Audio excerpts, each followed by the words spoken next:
9:21 now on Christmas Eve, and we've been really excited about Christmas and the holidays all month, but some of you out there, you're dreading your family's Christmas get-together. Well, don't worry about that, because we have a life coach here. Kristen Douglas is telling us how to get through the holiday weekend, and it may just be controlling your state of mind. Do you have a lot of clients that kind of dread this time of year? Yeah, for many reasons. I mean, there's the pressure of getting things done, cooking, house guests, you know, and then there's relationship issues come up when you're around family because old things get triggered. And so, yeah, and other people struggle from not being around family. Oh, okay, right, the opposite, so the opposite can be a cause of stress. Okay, absolutely. Well, so what can we do to kind of perk up for the next couple days and survive the holidays? Well, I like to tell people, it's kind of like when you're on an airplane and they say, put the mask on yourself first before on your child. Oh, that's good. You take really care of have yourself to take first. care of yourself first, because Yeah. if you're trying to take care of everybody else and not maintaining your own positive state of mind and managing your own stress, you could end up contributing to the stress by reacting to people and so forth. Okay, and these are really interesting ways to manage stress. Listen to your body. Right. So what does that mean? What kind of symptoms, or what should we be looking and listening out for? If you start to notice that your shoulders are tight, your stomach's in knots, or your jaw's tight, or if you notice yourself being irritable or getting impatient with people, basically that's letting you know that you've moved from just normal life stress to what we call distress. And when you're under stress, you're more likely to be defensive, you're more likely to attribute negative motives to other people. It actually increases the likelihood of conflict, and we're less likely to really understand where somebody else is coming from. Well, I think we can all relate to that. You know, when you feel like you're tense, you're irritable, you're ready to pick a fight. Right.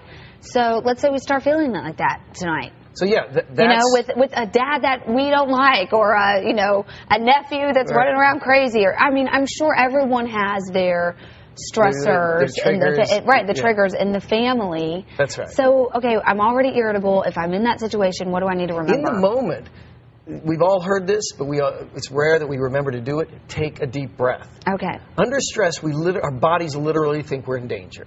And it's reallocating chemicals and blood in our bodies, and we're gearing up for either fighting danger or running from it. So if we take a deep breath, that sends a powerful signal to our bodies saying we're not in danger. Our blood vessels dilate, our muscles relax, our nervous system relax. Yes, just a couple of deep breaths dramatically shift our mind and body state. Get out of the house and maybe take a little walk. Yep, take a walk. That's right. Take that time to breathe. That's right. Right? Exactly. Okay. What happens if somebody starts to pick a fight with you? What do you tell your clients when they're in a situation when it's, all right, head on?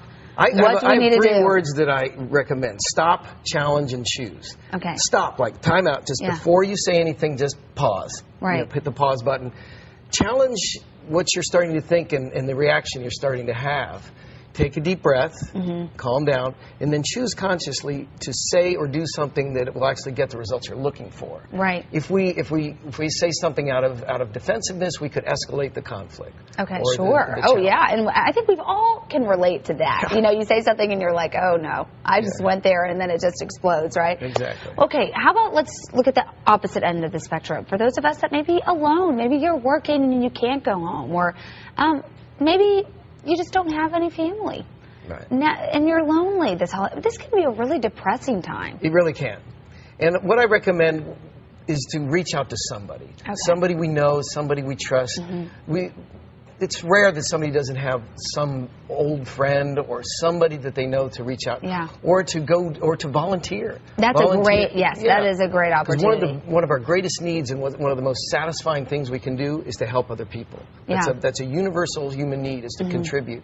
And so if we go, say, to a soup kitchen or some sort of volunteer organization and help out, that will be around other people. We'll feel like we're doing something of value. Yeah, absolutely. Kristen, you have great advice. Thanks. Okay, real fast, I'm going to throw this at you. For the new year, what can we remember just to kind of stay sane? Was it, we're all kind of, I don't know, taking stock of what we have, what we should be, who we should be for the new year. What's a good tip when we're creating these resolutions? I'd say just remember what's really important, and set some intentions for how you want to be and what you want to experience, and be grateful for the things that we have that are going well in our lives. Yeah. Kristen, how can we find you if we want to use you as our life coach or need some advice? My website is Quest life-leadership.com.